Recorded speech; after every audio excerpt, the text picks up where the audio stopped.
What's the worst note a director has ever given you? Oh, I know mine. Oh, come on. Start acting, darling. Oh, fuck yeah. Who said that? First job I ever did on TV, which was Being Human, Oh, the wow. pilot, Oh, with yeah. Russell Tovey. With Russell, yeah. Yeah. Yeah. And I didn't know we were rehearsing. I didn't know what we were doing, and he shouted it at me. Oh, that's horrible. He doesn't really work anymore. But you fucking do. Prepare your ears, humans. Happy, Sad, Confused begins now. I'm Josh Horowitz, and today on Happy, Sad, Confused, we're live at Symphony Space with our holiday show with Andrew Scott and Claire Foy, everybody. Here we are. Happy holidays. Thank you all so much for coming out tonight. I love doing these live events at Symphony Space. Isn't this space gorgeous? Thank you for coming out. We are celebrating these two amazing actors, this remarkable movie, All of Us Strangers. So moving. We're giving you a sneak peek at that. It is coming out December 22nd. We're going to talk about that. We're going to be a little silly, a little smart, everything that Happy, Sad, Confused is, hopefully, tonight. Thank you again for joining us. I'm so thrilled about these two guests in particular because one is a veteran and one is a newbie to the podcast, and they're both two of the finest actors on the planet. I'm sure you will agree. Andrew, yes, come on.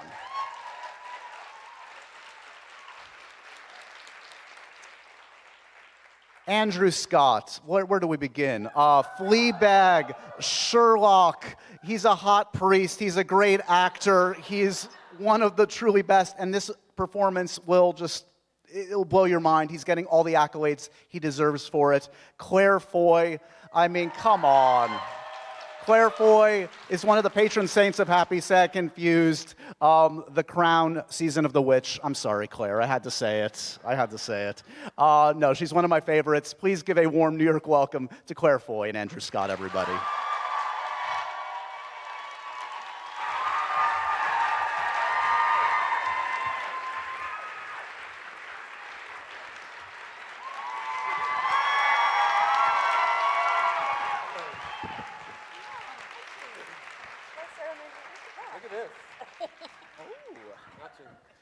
Andrew sent a long rider. A rider. The napkins must match my clothing. Welcome, guys. Lots of love in the air for you guys in this amazing film. Congratulations. Thank you. Yay. I don't believe anything Claire has said about me, first of all, okay? Okay, that's a relief. Okay. Do you guys ever get butterflies walking onto a stage at this point in your life? I mean, you've done so much theater, you've done so many acclaimed works.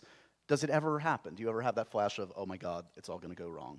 Sometimes it happens when I'm on stage, where you're on stage and you're, acting. And, and you think, what a fucking mental thing to do for a living. And you're like, and it suddenly hits you. Have you ever had that? Sometimes when I'm on stage, I go, what are my hands doing? Yeah, right. And then all I'm thinking is, there's another line coming. Yeah, yeah. And then you just keep speaking and the lines come out, but then you're still going, but I'm still thinking about my hands. Yeah, exactly. How is this possible? I know. Yeah, it's interesting. Do you ever lock eyes with somebody in the audience, like somebody you know, a celebrity that totally takes you out of the moment? When I was playing Hamlet, I promise you this is true, a guy took out his laptop, not his phone, his laptop, I'll just answer a couple of emails, and I was in the middle of to be or fucking not to be. And I was like, pausing, and they were like, get on with it. And I was like, there is no way. And he didn't realize. I stopped for ages, and I was just like, and the woman beside him was like, and he was like, and then he was like, oh, sorry. He didn't. Yeah. That is a People man are at peace with himself, doesn't give a absolutely shit, no totally doubts. Fine. It was my agent. Wish I had Times like these, I wish I had a laptop I could bring out in the middle of your story and just be like, here I am, I'm back. So I assume that every British-Irish actor just knows each other. They hang out in the club. They're in the WhatsApp group. Yeah, it's true. Sort of true, yeah. But yeah. So how far do you guys go back? This is your first collaboration, as far as I know. What's the meet cute story of Andrew Scott and Claire Foy? Can you remember? I can't remember when we first met. I can't remember when we first met, but I can remember lots of... maybe... No, 10. I think it's 15 years ago. It's 15 years ago. 15 So we were like 10 or 11. Salad day. No, we have loads of mutual friends. Yeah. Okay. Ever up or any roles in projects, as far as you know? Yeah, I accepted a part that Claire was going to. Whoops, Yeah. Nathan. Then she dropped out, so that was nice. I know, to be fair, I know why you did. Yes. Because you didn't want to act with me. No, it was because it was COVID, it was where- awful. it was in Prague, wasn't it? It was Prague. And then it turned out you actually got stuck there. Oh yeah, we went Yeah. home. Yeah, it was So I really... was like, I made the right choice. Yeah. No, it was very difficult to Right. pull out of. Yeah. Anyway, I never pull out of things. No, So- no, she really doesn't. No, it was Only when complete- Andrew Scott's involved. But not this one. Yeah. Made it to the finish Not this line. one, exactly. She tried, but... Because Right. in classic Hollywood fashion, Claire Foy is playing Andrew Scott's mother. Absolutely. Classic Hollywood. Come on. It makes sense. Don't worry, it makes sense. It makes total sense. We're going to get to that, but before we get to that, let me get a sense of how well you know each other. Good Lord. Yeah. Okay. Claire, do you know what the film Andrew appeared in 1998, a wonderful war film? In 1998. Oh, it's Saving Private Ryan. Yes! Yeah, I know that because you told me there's stories about it. Just won't shut up about it. And then there was the time I was with Spielberg on set again. There we go. Andrew, do you know the name of Claire's dog? No, I don't. No, I don't think I do. I don't know. I thought you were going to say Claire's first job, and it was Little Dart, because I remember it so clearly. Oh, To answer a question I wasn't... that's niche. That's neat. Little Dart. Yeah, Claire was a sensation. Little Dart. But I know that I shouldn't get any points for that, because that's not the question I was That's asked. okay. That's bonus. Not because he not interested, it's because I haven't told him. What's your dog called, darling? Poppy. Oh. How's, She's red. how's Poppy doing? Um, Last time we spoke, there was some stomach issues. there was some. Yeah, she often has bowel issues. Yeah. That's what happens. Join the club. Here we are. Come on. Feel your puppy. Let's not stigmatize. No, she's great. She's with my mother, so she never wants to leave. Right. Okay. Claire, who did Andrew play in Sherlock? That's a layup. Come on. Moriarty. I'm a really big fan of Andrew's. I've seen a lot of your stage work, haven't I, darling? Yes, and me yours. Me yours. Yes. Yeah, that's true. It was the press night of. Yeah, so you played the Lady M. You did. Well, you're one of those. You don't say the name, huh? I wouldn't say the name. I wouldn't say the Scottish play's name. I say it all the time, but now we're on stage, I feel like we shouldn't, because we might get struck by a bolt of lightning or something. We shouldn't. Yeah. Wait. Yeah. You'll, So I think, is wait, that what you're saying? We You'll bring shouldn't us all say? down. If you say it, we're all cursed together. I'm not going to say it, you're not going to say it? No, I wouldn't say it. Let's I not don't say think. it. I mean, I don't really believe in all that sort of stuff. Neither But. do I. Seems like you do. Break a leg. I'm not superstitious at all. But no one say that goddamn word. Yeah. Yeah. Okay. Let's not. Andrew, what is the name of the Nicolas Cage film that I always bring up? Season of the Witch. Yes. Did you go up for Season of the Witch? I think. Anyone else? I think I might have. Yeah, Yeah. They auditioned everybody. They did. And you'd see, honestly, I remember going up the stairs and seeing Eddie Redmayne coming down the stairs, and I was like, oh, he's gone up for it.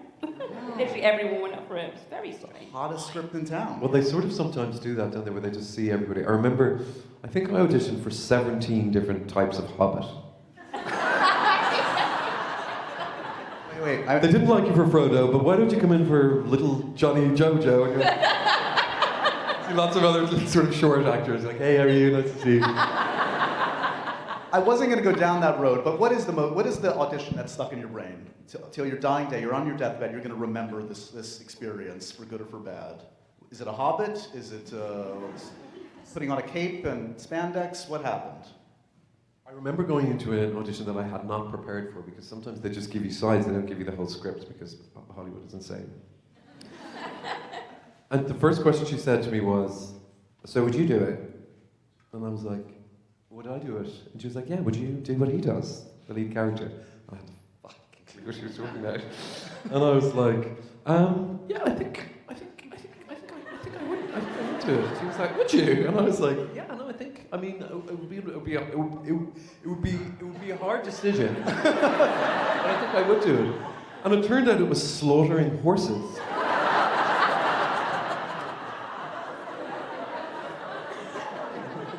Did you get it? And I got it, yeah. Roll the clip. I wish. Do you have a slaughtering horse audition story, Claire? No, I don't know whether I can say some of mine. Ooh. Without naming what it is, can you remove the A names? couple of like strange ones. I can't say that one. Well, just because there's been some controversy since, so I can't say. Oh, okay, no, we're not going. I once had a meeting with Ben Stiller.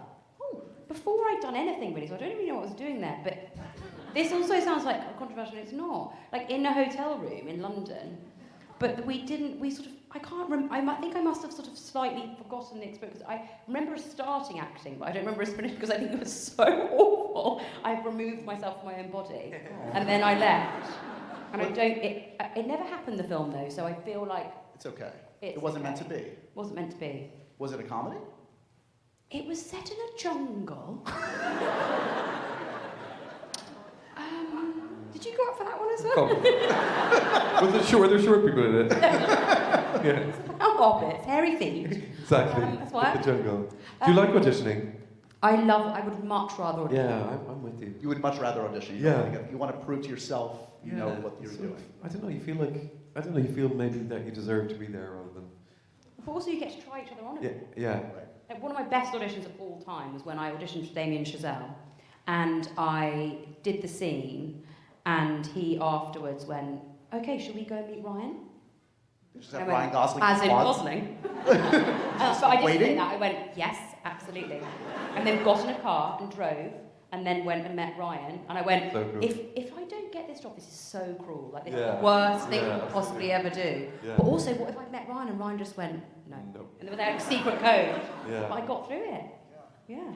Thank God. Thank God. Thank God, First Man, one of my favorites. Andrew, did they take you to meet Ryan Gosling after you got this role? Say again? Did they take you to meet Ryan Gosling after you got All of Us Strangers? No. No. None of that. No audition required, I think, for this one, fair to say. No, straight offer. Yeah. That's Straight being the operative word. We should talk about this movie that I wouldn't say is the laugh riot of the year, because we're laughing a lot, but it's a beautiful piece of work, guys. All of Us Strangers. You guys are going to see it very soon, December 22nd. These are two of the four key components. Paul Mescal can't be with us. Jamie Bell, amazing. Let's start with you, Andrew. This is from Andrew Haig, a great writer-director. Yeah. Very personal story, as I understand it, for him. How is this presented to you? Like, do you get a script? Does Andrew ring you up and say what you're getting? Yeah, I was filming something away, and I was actually, to be honest, I was working really hard in this real job during COVID, and it had been delayed for ages. So it was a tough job, and I wasn't particularly inclined to go into another job so soon after it. But I got this absolutely extraordinary, really unusual script from Andrew Haig, who I've long admired. So immediately, you get excited because those opportunities don't necessarily come around a lot, and I was just totally blown away by the script. This isn't, I genuinely not like PR speak. I felt just so seen by it, and the basic premise of the movie is this kind of lonely man who is living in a kind of purgatory, in his kind of comfort zone, and stuck in life, and he, in some sort of metaphysical way, conjures up his parents who had been killed in a car accident 30 years ago, played by Jamie Bell here, and Claire Foy. And she couldn't be here, sadly. But we have Billy Elliot. I'm a genius. Yeah, exactly. I'm a genius. Yeah, absolutely. So anyway, that's the sort of beautiful premise of the film, and then there's a kind of a dual storyline where he's falling in love with Paul Mescal. Very difficult. Absolutely As impossible. we all are. As we all are. As everybody is currently in the world. Yeah. Claire, I think you once told me, I don't do joyful, I do misery. The cool thing to say. Wow, aren't I really cheery company? I don't do joy. That's why you're always welcome back. this is not, I wouldn't say this is misery, but it's an intense film filled with some like really deep, heartfelt emotion. What did you connect with in the story? The beauty of this is like when you all see it, you're going to connect with it for so many different reasons. Everyone has a different point of connection. What was yours, you think? I think I had a bereavement in my family when I was younger. And I saw the implications of what that does to a group of people and to children. What I felt about this film was there was some sort of, what's the word? Not vindication. Help me out here. Like some sort of like completing... Catharsis or something? Yeah, catharsis, or like completing the circle of that story, in the sense that when a parent dies and leaves a child, there are two people who are bereft by that. And I know that one of them leaves, you know, the mortal realm, and the other one stays. But the parent is denied the right of seeing their child grow up. And I'm a parent, and the thought that I can't even engage with the concept. But there's something I think that's so heartbreaking about that. And what I loved about this film was that it gave them all of them the opportunity to be with each other again, first and foremost, but also get to know each other, and also that the other really strong element that I felt was that how brave it is to fall in love, and that's what I feel like the film gives you so much courage as an audience member to see what falling in love can be, like not just romantic. You're like going to make you into some sort of version of a perfect person in my head to make this happen. Like real, intimate, beautiful love, and that comes from sorting out what's happened when you were a kid. A lot of the time, I think. I think another thing that I think a lot of people are going to really respond to is you know, often in film we see when someone is coming out to their parents, there's like this like extreme. They reject them, they accept them wholly. Yeah. When the reality, the real world we live in, is there's a lot of gray area. Absolutely. That's such a spot-on thing to say. It's so full of nuance. It's really important to say because the film has got this wonderful reputation now as sort of being, you know, and you know, we have to mention the word death a lot. But it's so moving, and it's so cathartic, and it's emotional, but it's really genuinely uplifting. I suppose it's just, I don't want people to be like, oh God, I don't want to see that miserable thing. No, it's really not. I don't think really it's miserable. It's really beautiful, and it's just this idea of this sort of imaginative idea, and there's loads of different tones in it. It's so tender and compassionate, and it's kind of sexy in places, and it's so it's just got all those things. But exactly as you say, Josh, they're like it's. I think sometimes in coming out stories, it is about all out rejection or full embraced acceptance, and I think for a lot of queer people, it's somewhere in between. It's a grey area, as you say, and that's what a lot of people deal with, and the sort of accidental cruelty of families that actually your parents or your children can say something absolutely gut-punching to us, but they still love us. That's a truth for so many of us, and it's so unjudgmental, the film, I think. Do you know what I mean? So that's what's so beautiful about it. So don't be frightened. Don't be frightened. Go in with an open heart and just let it wash over you. What would a film like this have meant to you as a young man, you think? I mean, it would have, I would imagine, really. Oh God, this gets me. Listen, he's very... Yeah, anyway. He gets very emotional about the film, which is really beautiful, but he really does. Look, I can't take it. Well, because the idea of a film like this existing to watch when I was growing up and a boy and being so fearful and so full of shame and so scared was just not something I ever dreamed I would get to watch, let alone be at the center of it, and to put so much of my own experience and my own self into this, and for that to be seen by people, and for it to be so raw and tender, and for that to be of use to people and to move people is so miraculous to me that it gets me every time, because it's the purpose of art. That's what the purpose of it is.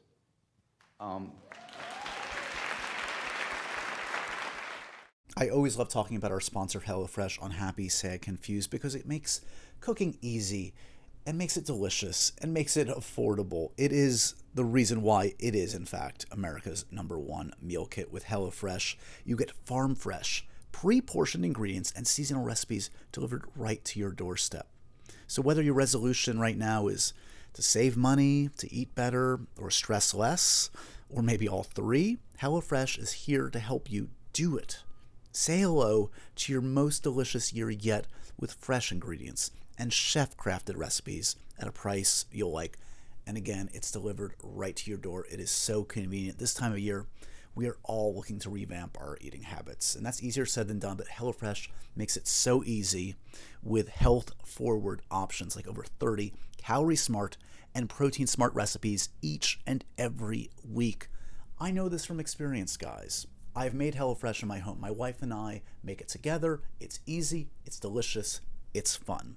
So go to HelloFresh.com/HSC free and use that code HSCFREE for free breakfast for life. That's one breakfast item per box while your subscription is active. That's free breakfast for life at HelloFresh.com/HSCFREE with that code HSC free. HelloFresh, it's America's #1 meal kit. This show is sponsored by BetterHelp. Well, folks, we're in the middle of the holiday season, so I am very busy right now figuring out who gets what, presents for everybody in my family, friends, family. It's a busy, busy time, but it's also an important time, I would say, to figure out how to give back to yourself. And the holidays are truly the best time to do that. So whether it's by starting therapy, just going easier on yourself during the tough moments that can come in the holiday season, or treating yourself to, yes, that day of complete rest, I know I need it. Remember to give yourself some love this holiday season. Therapy has benefited me. It's benefited so many friends and family, and it can help you. So if you're thinking of starting therapy, why not do it now? Give BetterHelp a try. It's entirely online, guys. It is designed to be convenient, to be flexible, and suited to your very busy schedule. The way this operates is so fantastic. All you have to do is fill out a brief questionnaire. You get matched with a licensed therapist, and you can also switch a therapist at any time. No additional charge, no questions asked. In this season of giving, give yourself what you need with BetterHelp. Visit BetterHelp.com/HSC today to get 10% off your first month. It's time to think about yourself as well as your loved ones this holiday season.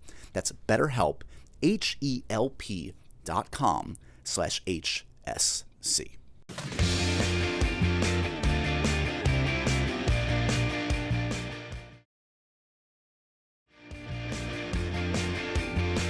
So a couple things to note. The audience probably doesn't know this. You were shooting in essentially the childhood home of the writer-director Andrew Haigh. Yeah. Crazy. He moved out of when he was 9. Yeah. Yeah. So we went and filmed it in his actual childhood home. Yeah. And for you, Claire, playing Adam's mom in this, like, are you playing Andrew's mom, Adam's mom, my mom, your mom? All the mums. I mean... I think I definitely wasn't Andrew Haig's mum.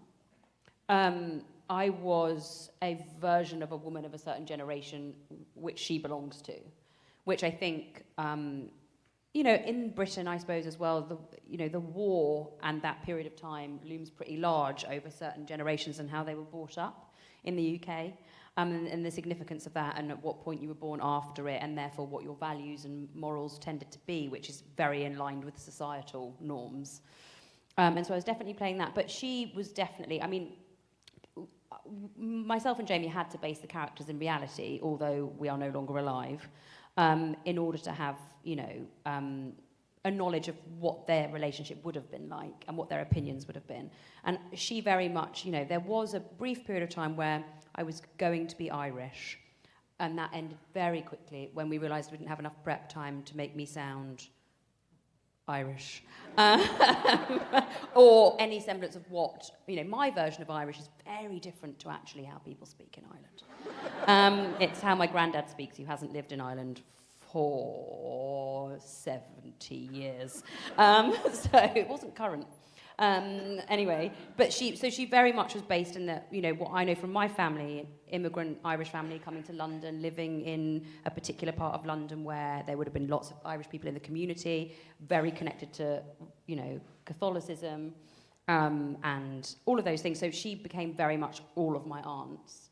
And not that, they have slightly more progressive, obviously, things like that. But yeah, but they were always, she's every mum in a way, every mum of a son. And the other component of this, I mean, there's the Jamie Bell component, another remarkable performance in this, as always. And Paul, I mean, the relationship between your character and Paul Mescal is fantastic. And you guys have probably already heard the word that keeps coming up is intimate, right? There's such an intimacy to every facet of the film. You saw it in that clip. But the scenes between you and Paul have this sensuality, this intimacy, this rawness, this realness, this reality. I mean, I know you're asked this a lot, but I guess just like, what is the secret sauce for you of creating intimacy on set? How does that happen in your experience and in this particular experience? Yeah, it's such a strange thing, chemistry, isn't it? Like, because I don't think you necessarily need to get on particularly well with the person to create chemistry. I've seen it on set where people who don't necessarily connect with each other have amazing chemistry. But for me, the process is so important. And I love Paul very much, and we're required to really be very intimate with each other, not just the sexual stuff, but real sort of tenderness between us. But I think we didn't over talk about it. We wanted there to be a sort of we knew each other, you know, as I say, we knew each other kind of well, but certainly not as well as we know each other now. So to kind of keep that frisson alive, it's like when you're on a date with somebody. The chemistry is about being hyper aware of everything that they do. It's listening. It's sort of the same as acting. You know, you have to just be aware. Rather than I planned it this way. That's kind of the worst kind of acting. Where you're like, we're going to do it this way, and it never changes, and it's immovable. So I think there's something about that. And he's just such a skillful actor. And actually, the thing, because we have loads of chemistry, obviously, as people, Paul and I, but that's very different to the kind of chemistry that we have. You know, I feel one of the great joys of my life is the emancipation from sort of sexual shame coming from Catholic Ireland, like Claire was talking about.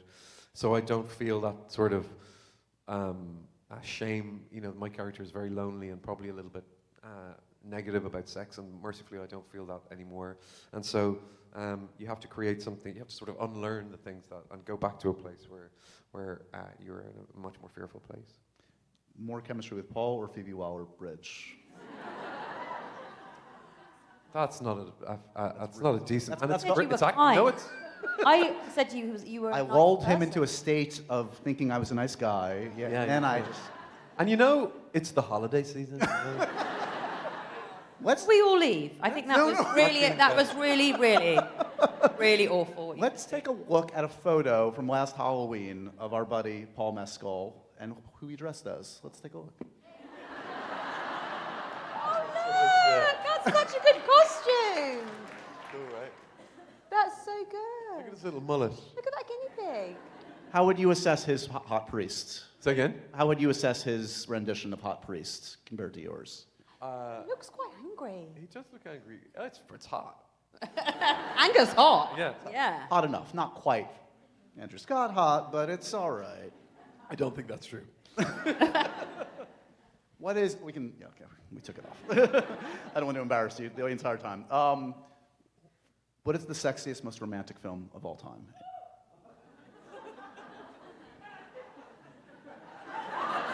You okay? You okay? I'm not okay. You can't just. I mean, Yeah, I again, can. I said you were kind. mean? Okay, we need to run up to that. Oh, let's talk about this. I don't feel you can have sexy and romantic in the same bracket. You go either way. You Which can, one? You can.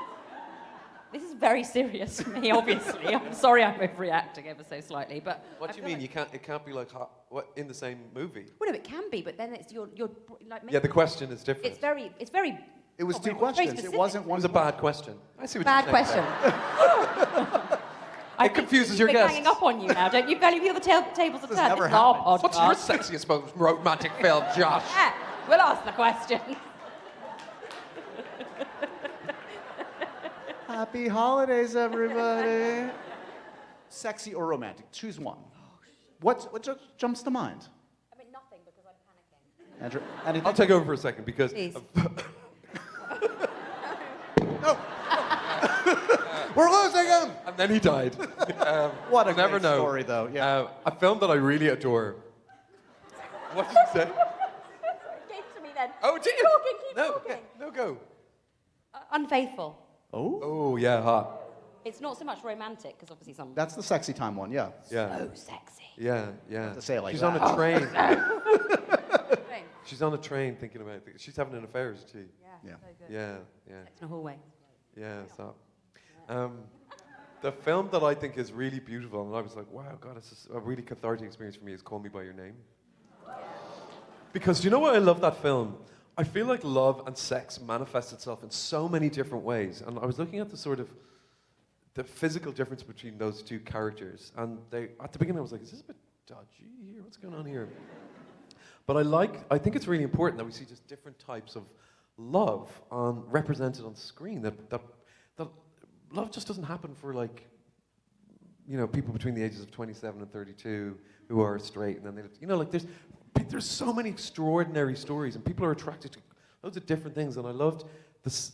I thought it was a very sexual, sensual film, because they were so different, and it was a little bit unusual to look at.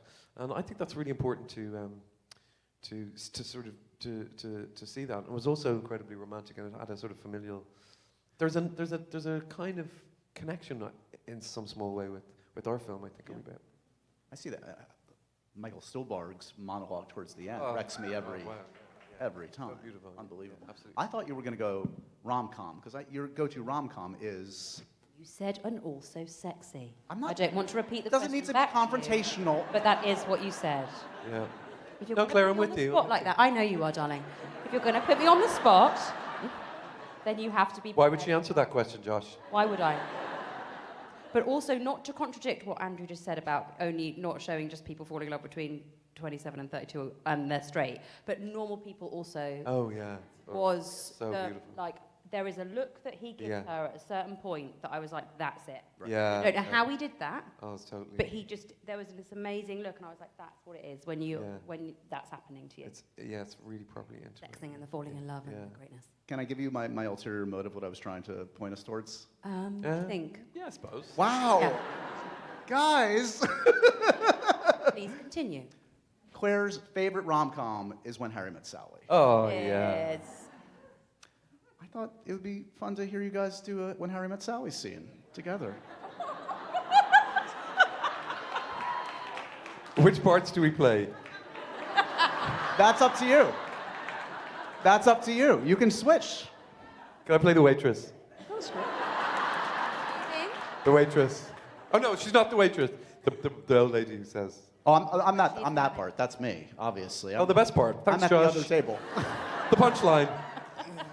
Who wants to be who? I don't know. I don't. It's absolutely terrifying. This is so. And it also, I said I love auditions, but I don't have auditions. It's a cold read.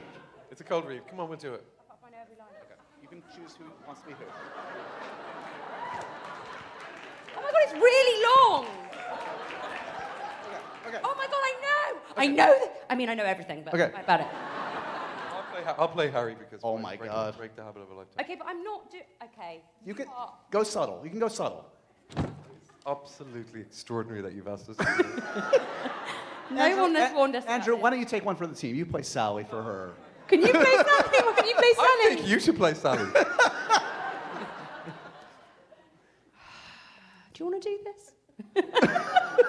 You don't have to, Claire. It's okay. We can. Okay, are we going to do it? Yeah, I guess so. Okay. I really want to be Meg Ryan. Go on. So, what do you do with these women? You just get up and get out of bed and leave? Sure. Well, explain to me how you do it. What do you say?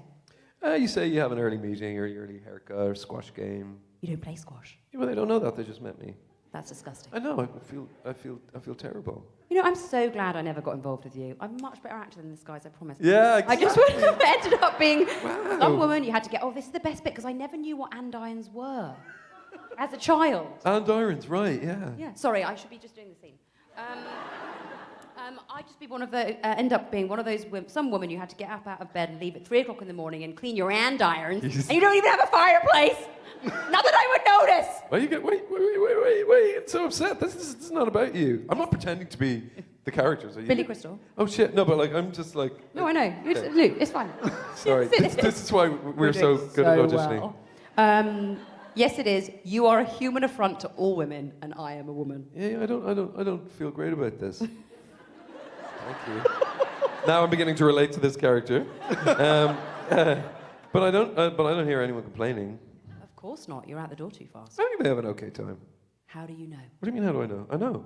Because they're... But yeah, because they... And how do you know that they really... This is how they do it in the film, sorry. They really... What are you saying? They Well, make orgasm? Is that what he says? Sorry, this is so disappointing for you. What are you saying, that they fake orgasm? It's possible. No, get out of here. Why? Most women at one time or another have faked it. Well, they haven't faked it with me. How do you know? Just because I know. Oh, right, that's right. She finishes eating and she wipes her hand. Yep. I forgot, you're a man. What's that supposed to mean? Nothing, it's just that all men are sure it's never happened to them and that most women at one time or other have done it, so you do the math. Well, you don't think that I could tell the difference? No. Oh, for the love of God. So mean. This is, guys, I can't do She can't do it, she can't I do it. want to work again. And I just... Do the worst version possible. Just a banal. Get out of here, get out. Ooh, ooh, ooh. Get out of here.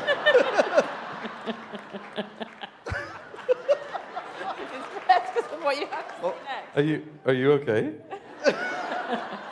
Oh God. Can we just have a moment of respect here for Meg Ryan, that this is probably what she had as a script. Madness. Which is this. Ooh, oh God. Oh God. Oh yeah, right there. Oh. Yes. Oh. Yes. Oh. Yes. Oh God. Huh.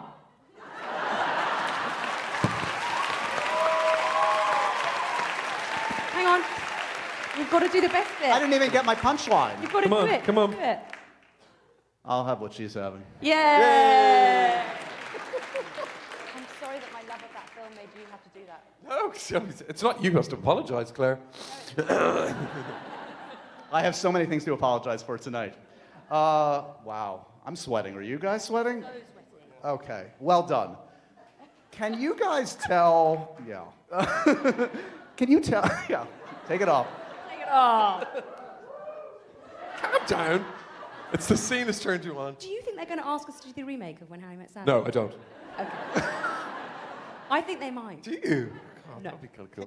Unwrap the first of many presents this season with Holidays on the House from DraftKings Casino. With hundreds of games, prizes, and promos, DraftKings Casino has everything on your list. Right now, new players who play $5 get $100 instantly in casino credits. What are you waiting for? Cozy up with all the classics like slots, blackjack, and roulette. Or play exclusive games you'll only find at DraftKings Casino to feel the holiday cheer all season long. Download the DraftKings Casino app right now and sign up with the promo code HAPPYSAD and play $5 to get $100 in casino credits. That's promo code HAPPYSAD only at DraftKings Casino. The crown is yours. Gambling problem? Call 1-800-GAMBLER or visit www.1800gambler.net. In Connecticut, help is available for problem gambling. Call 888-789-7777 or visit ccpg.org. Please play responsibly. 21 and over. Physically present in Connecticut, Michigan, New Jersey, Pennsylvania, West Virginia only. Void in Ontario. Eligibility and deposit restrictions apply. One per opted-in new customer, $5 wager required, maximum $100 in casino credit awarded, which requires one times playthrough within 7 days. Terms at casino.draftkings.com/holidays-on-the-house. Restrictions apply.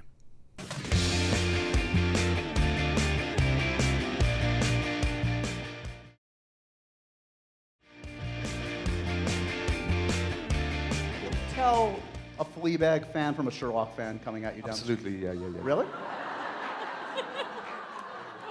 What's the dead giveaway? I think I could probably tell. Well, Sherlock is not, today nor yesterday, so the fans are a little older. It's sort of maybe a little bit of... Actually, because Fleabag was so... People were just so filthy and feral about it. that They really were. And the things that I read on the internet. And they're actually in person, they're always, to make up for whatever gross thing they probably said on the internet, they're always like, very much enjoy your work. But you can see some dirty little undercurrent. And then Sherlock people are just, I suppose, more colourful. I love do you know, can I say something about fandom? Because people always, when you're in a big fan show, you probably have it with Season of the Witch. Yes, I do. Thank you for mentioning. Witch heads, make yourselves known. Here we are. Yeah. The whole one fan. But I do think about fandom, because people say, oh, look, do you have freaky fans that come up to you? And I always really resent that, because in sport, we dress up, you wear your team's colours, everybody goes absolutely mental. But if somebody is a fan of a TV show, people are like, oh, they must be really, really freaky. And it's always because those people are just a little bit more vulnerable, or a little bit more, I don't know, there's something, I don't know, a little bit more innocent about those people. And it feels sort of a little bit like bullying sometimes. I'm not saying that that's what the question was suggesting at all, but I do feel that strongly about fans. I think to be a fan of something is like, I hate cool things. I hate people being cool. It's such a waste of time. So be passionate. So go on the colourful people, and the filthy feral people. Do you think you share similar taste in film, TV? Have you swapped TV shows that you both talk about? Like, what do you guys? Are you? No, not really. We mainly talk about thoughts and feelings and Oh, We like talk real about- adults. Yeah. Not like me. relationships. Spirituality. Now we'll talk endlessly about you. Yeah, I'm sure. Claire's last appearance on the podcast. Let's talk holidays. We've been talking about the holidays. Any holiday traditions in either of your families? What do you associate with the holidays? All good. I mean, no, not all good things. I think it's changed since I've had a child. Now I'm like, I'm feral and filthy about Christmas. I'm like upset. I mean, Are you really? Wow.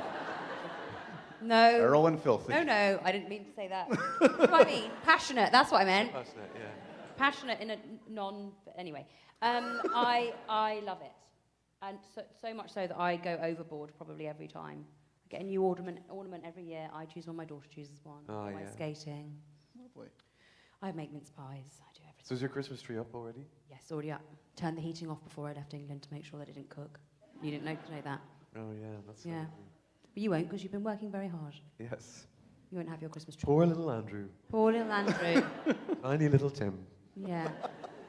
We do, and any other traditions you want to mention before we go to our special virtual guest? Okay, so we have a friend of the podcast, an acquaintance, I believe, of both of yours, the amazing Jamie Dornan. Yeah.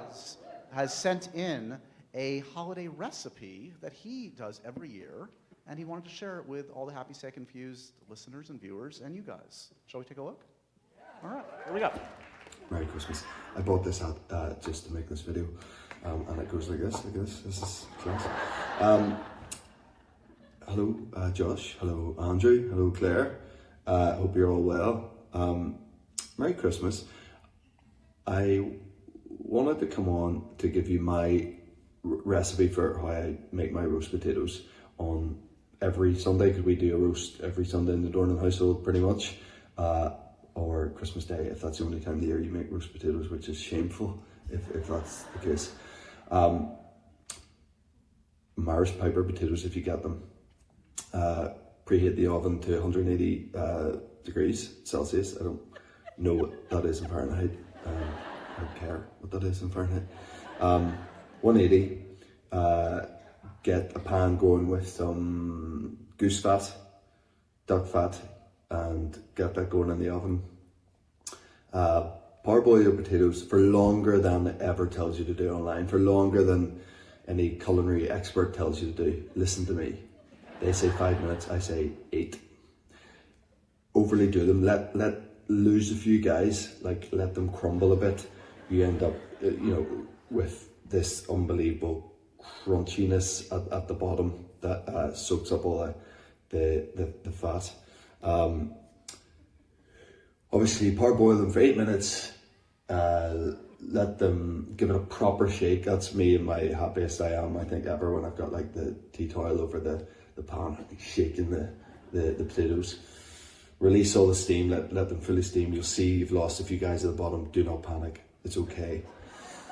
Get the oil, which is the fat, which has now become oil, obviously under the heat, out of the oven.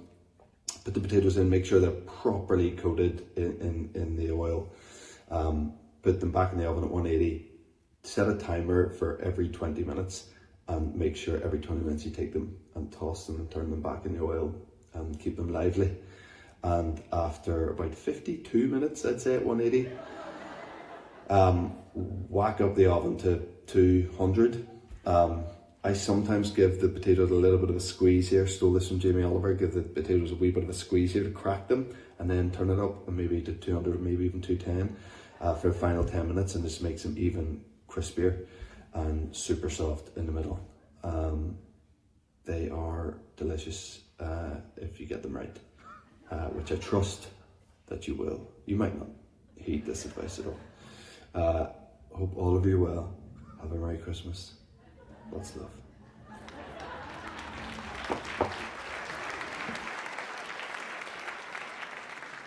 Lest you thought the When Harry Met Sally moment was the strangest moment of the night, Jamie Dornan showed you up. Well, kept going, didn't he? That man likes his potatoes.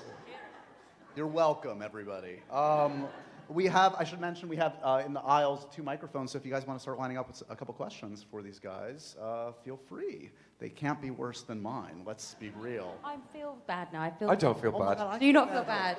Wait, Okay. are we okay, Claire? Did you just try and manipulate me to feel bad for you? No, I think feel you did. guilty now. Why do you feel guilty? Because I put you on the spot. Yeah, you did.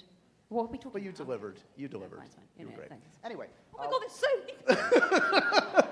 many. Before we go to some questions, the Happy, Sad, Confused, Profoundly Random questionnaire. What do you guys collect? Anything either of you guys collect? Broken hearts.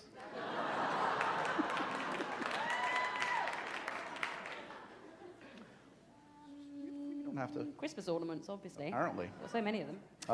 Wallpaper on your phone? Oh, my child. Oh, this makes me so sad. I've got like a generic What?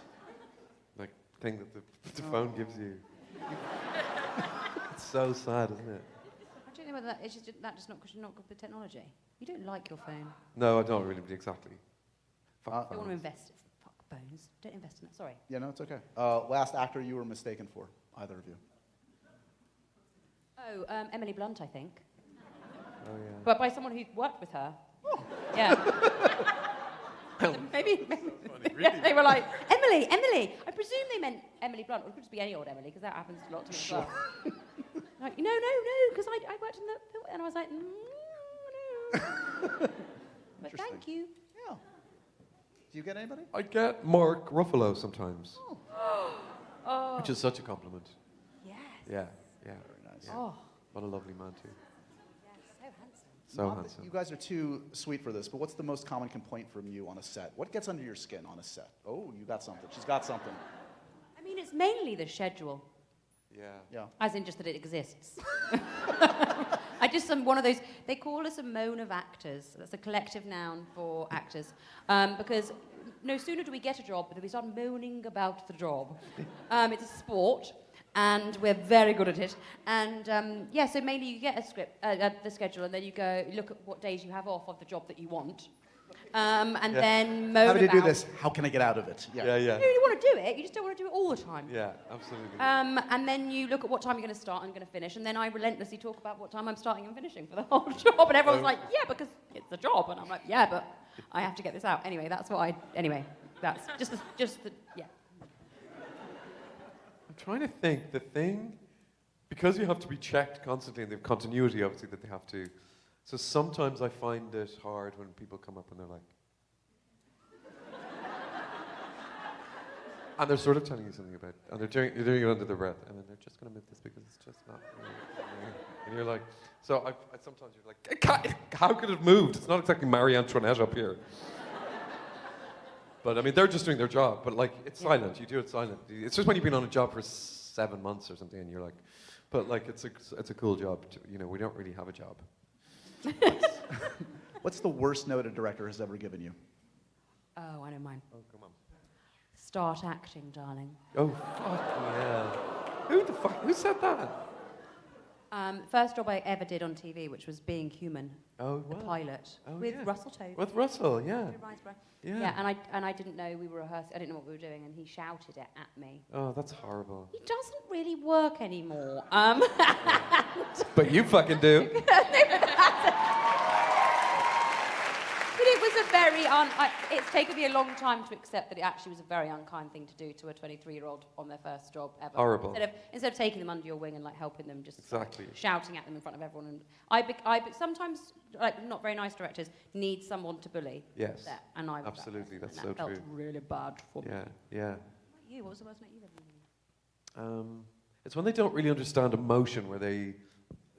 it's happened to a few actors that I know, actually, where they say, can you cry, but can it just come out of one eye? Yeah. You think, I mean, you don't deserve to be a human. If you don't understand how that works, Just a single tear. just a Right. single one, do you mind? Some people Off you go. can do that though. Some people can't do that, Some people actually. really can do Yeah. that, and they let us down. Yeah. Are you easy criers, or can you go there pretty quickly on a set? Like, how hard is that? There's a wonderful crier. I can't cry. Like I once did a photo shoot where they were like, okay, so you're an actor, so okay, start crying. And I was like, about what? Yeah. And they were like, no, and I can't. I did a thing at drama school called emotional recall, where basically you're supposed to remember something sad and make that memory and you're supposed to bottle it up and bottle it up and bottle it up, so it's one word, and that one word can make you go like that. But I'm not that. I'm not very. I can only do it if I believe the situation that I'm in. I can't, and if the character's not feeling it, I'm not. Like, it's really difficult for me. It's like some sort of weird, like, I put myself in a completely different situation. I'm not myself then. But I'm only if it happens. Yeah, it's like, I don't think you should be forced to cry. I feel a bit self-conscious because I cry a lot in this film. This film is, but I think, it's like we were saying earlier, I think the attempt to not cry is always much more moving. Because I don't think, when we start crying in front of our friends or our family, we're always like, sorry. You know, we apologize for it, or if you shout, you don't do it sort of in a sustained way. So I always think that's a bit more. It's also the famous thing of people playing drunk, right? Right. Because we're trying not to betray. Exactly, you're trying to be as sober as you can. Right. We got a bunch of questions. Let's start over here, please. Introduce yourself and what's your question? Can we hear you? Should I just shout? Oh, there we go. Okay, hi. Hello. Question for either or both of you. When you're preparing for a role, how much do you rely on your own personal experience versus research versus imagination? We sort of differ a wee bit on this, don't we? You like to research. I like to research, but only because I think in a previous life, I think I should have done history at school, and I never did history. That's the only. I don't do it because I just like finding stuff out. Yeah. It doesn't become an emotional thing for me. Yeah. Unless it's like you were doing something set in a prison, Yeah. I would read up about prisons. Yeah. Just so I knew what a prison was like. Yeah. I've not been Yeah. in one Yeah. yet. Yeah. But yeah, I don't know. It's a combination of all of those things, I think. I don't respond to a script unless it's something in me that connects to it. So it won't be that I'm like, oh, that reminds me of that memory of what happened that day. It'll be some emotional thing that I've been through or experienced that makes me connect to it. And so that sort of bleeds into it. But it's always character-based for me. It's sort of empathy, really, I think probably is what the thing is. Yeah. And having empathy for that story and then putting yourself in that story, which can be quite painful. What about you, Andrew? I think very similar. I think you have to. The more I act, the more I sort of feel like it's not about pretending to be somebody else, but finding that person within yourself. And who would I be if I was a prince or a villain, or to you? Because that way it can be just that way. It has absolutely your own signature in it, and you're not kind of copying somebody else. And so often for me, it's about saying lines that you think, oh my God, I love that line. I want to say that. Because I hate TV speak. I hate when you have to say things like, I knew I'd find you here. How did you know? How did you know that? How did you know? It's just something I need to do first. My least favourite one, and I know that a lot of people are going to really like it, and I've said this before, and it's going to make people hate me, but is Hey You. Hey, you. Hey, you. I know what you mean. If someone said, hey, you, to me, I'd be like, yes. Hey, yes, you. My name is Claire. Continue. I'd be like, hey, you. Hey, you. I quite like it. Oh, Hey, you. like, sorry, I really dislike it, everyone. I'm sorry, I'm a terrible person. Let's go over here, please. Hi, my name is Erin. First of all, Andrew, congratulations on the Golden Globe nominee. Oh, thank you. Woo! We're all very proud. You guys have both done theater as well as film and TV, Hamlet and the one that shall not be named. When it comes to preparation, what is the difference between a movie like this and doing live theater? Well, I feel like it's in the theater. It's a little bit more pure. I love the idea that adults come in the dark and they go, tell us a story. It's such a childish thing to do, and the actor has got so much more power in the theater because you're starting from the beginning of the story to right to the end, and you're in control. And if the audience are starting to get a little bit coffee or a little bit bored, you're like, okay, I feel like we need to pick the pace up here. You've got a real sense. It's so live and it's so thrilling. And I think on a set, I think one of the main things that people are surprised about when they come and visit a set is how actually little you film on a day. There's a huge amount of waiting around.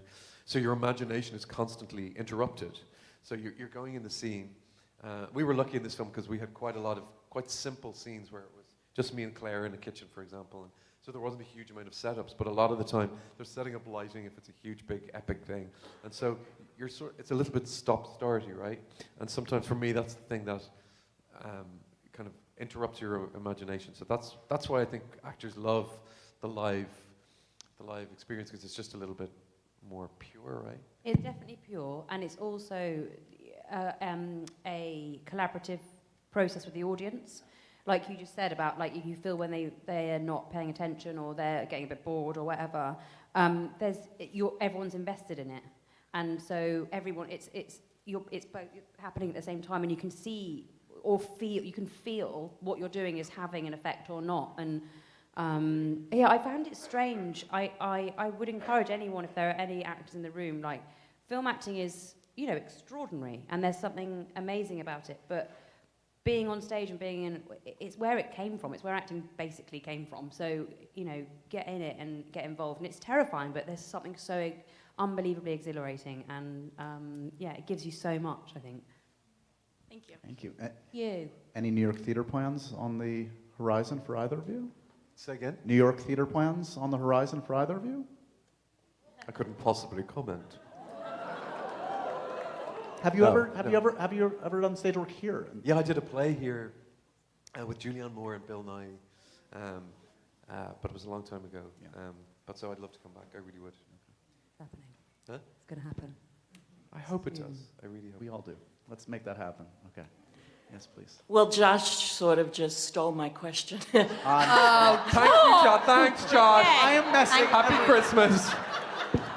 You are You're a sadist, Josh. What is wrong with you, Josh? Specifically, Andrew, I was wondering if you have any plans to bring Vanya to Please, Broadway. yeah. That's obviously, he's going to be coy about it. I would love to bring it here, yeah. Look, I'm not going to lie, I really would love to bring it here. It's a huge, big, for anyone who doesn't know, I just played a version of Vanya in Uncle Vanya, but I played all the parts in Vanya. A one-man version of it. It's amazing. I saw it. It's like really, really, really. We really need to see that. So. But you know what? It's on NT Live on the 30th of January. Right? Can I plug it here? It's actually going to be here at Symphony Space March 14th. You can watch Vanya and just got to it. So get Symphony Space website. Yeah, but I really do hope I can. Okay, yeah, me yeah. too. Thank you. Thanks so much. Lost another listener to Happy, Sad, Confused tonight. Over here. Hi, my name is Victoria. I'm actually from Russia and had read Uncle Vanya. But this question is from my daughter. Her name is Elizabeth, and she's a huge fan of Andrew. So her question is, which one of your characters you wish you were more like?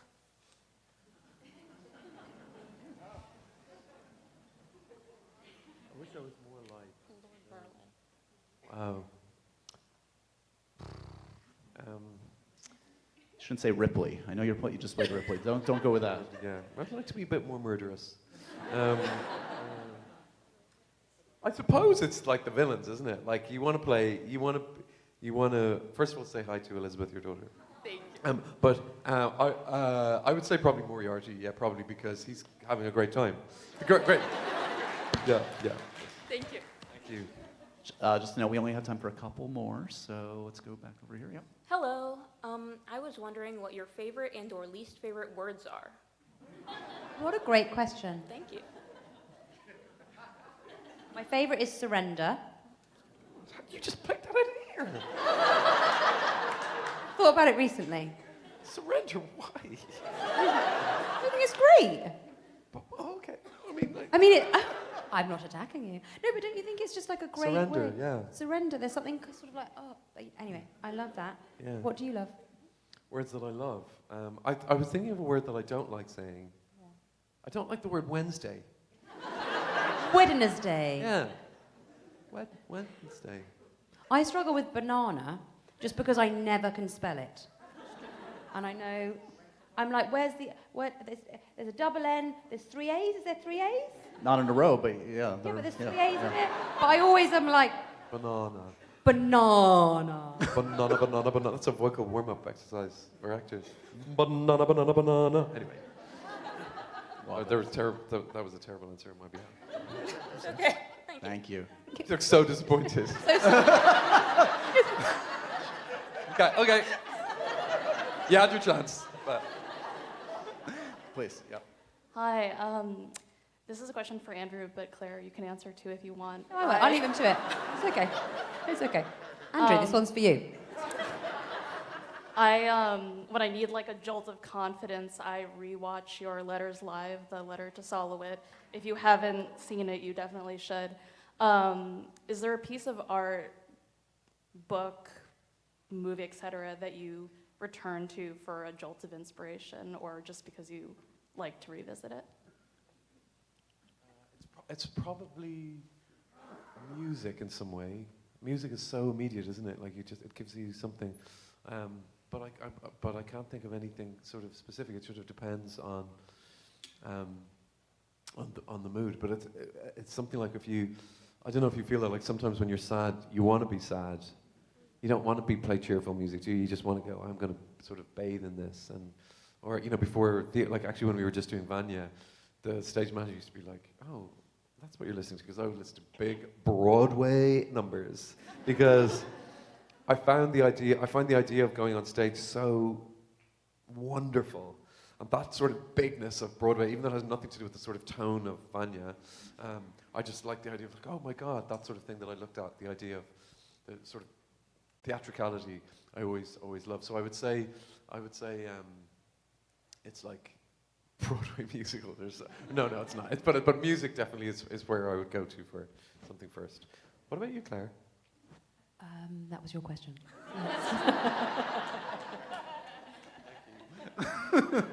Over here, please. Yeah. Hello, my name is Madeline, and I'm also going to be asking about Vanya, but kind of live theater in general.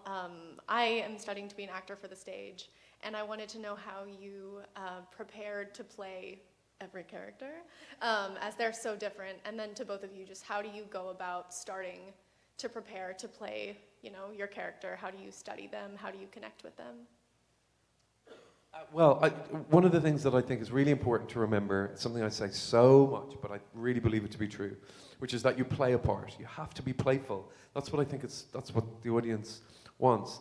And I think one of the things that I learned really early on is that if you make a mistake on stage, the audience doesn't go, oh my God, I can't believe I paid 300 quid for this.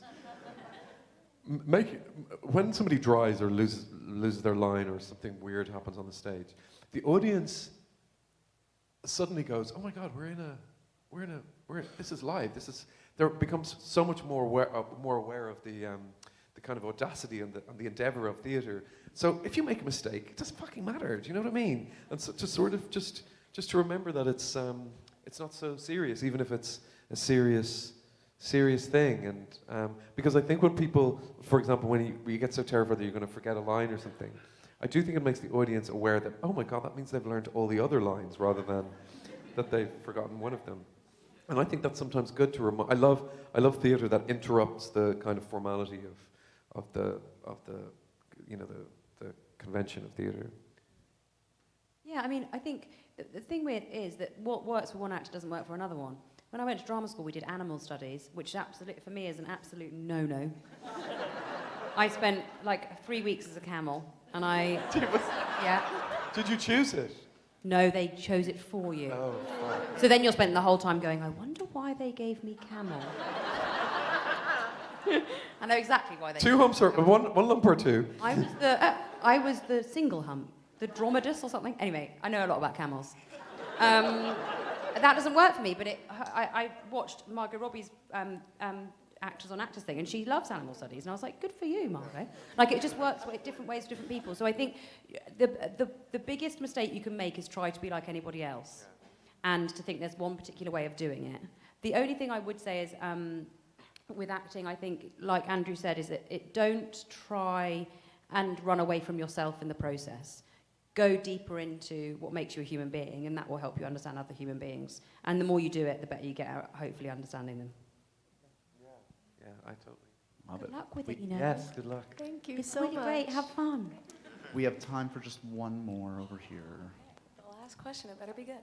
Hi, I'm Lex. Claire, I'm a huge fan. Women talking was like a gut punch. Really got me. And Andrew, Fleabag rewrote my DNA. I watched Seawall like 100 times over when it came out. Anyway, my question is, if you could gender bend any famous theater or musical theater role, what would you love to play? If you could gender bend. Switch the gender, play I a guess, different of it. gendered role. Yeah. Wow. I'm really bad on the spot. I'm going to have to think about this. It's really interesting, Sorry, no. isn't it? Because it's about it's so interesting about the sort of the playing field, which just isn't level. So it's hard to, but I do sometimes think, what if you could.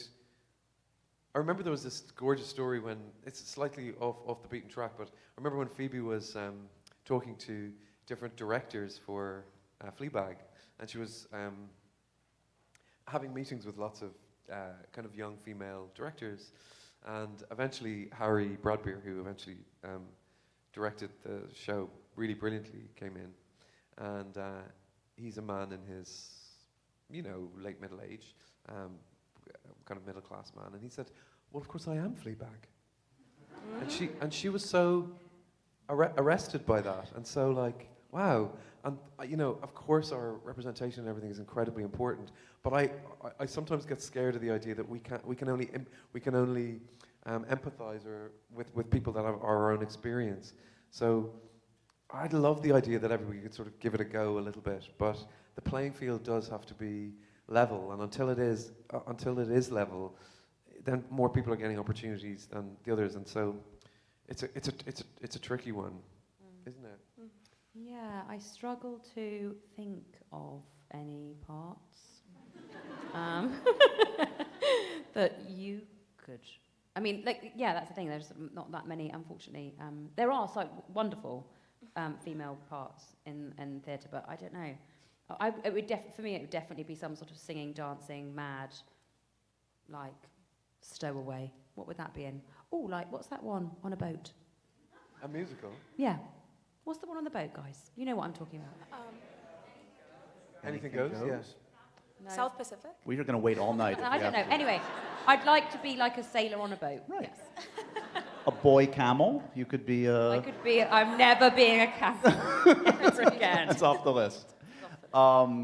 We're wrapping up this amazing night. I have a couple thank yous. First, thank you to this audience for coming out here. Yay! You guys are amazing.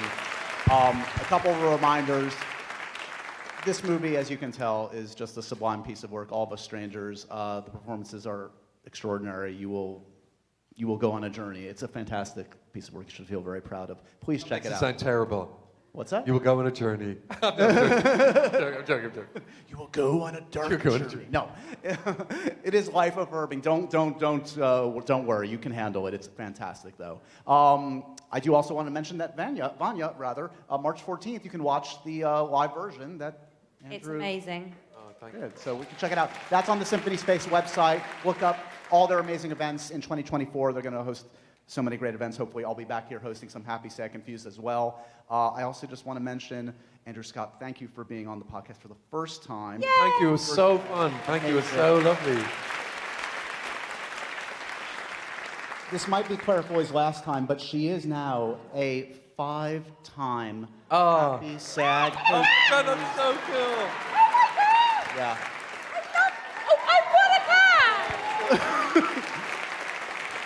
Please give it up one more time for Andrew Scott and Claire Foy, everyone.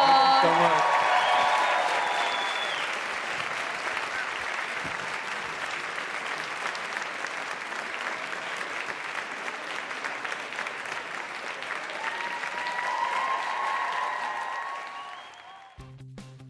And so ends another edition of Happy, Sad, Confused. Remember to review, rate, and subscribe to this show on iTunes or wherever you get your podcasts. I'm a big podcast person. I'm Daisy Ridley, and I definitely wasn't pressured to do this by Josh.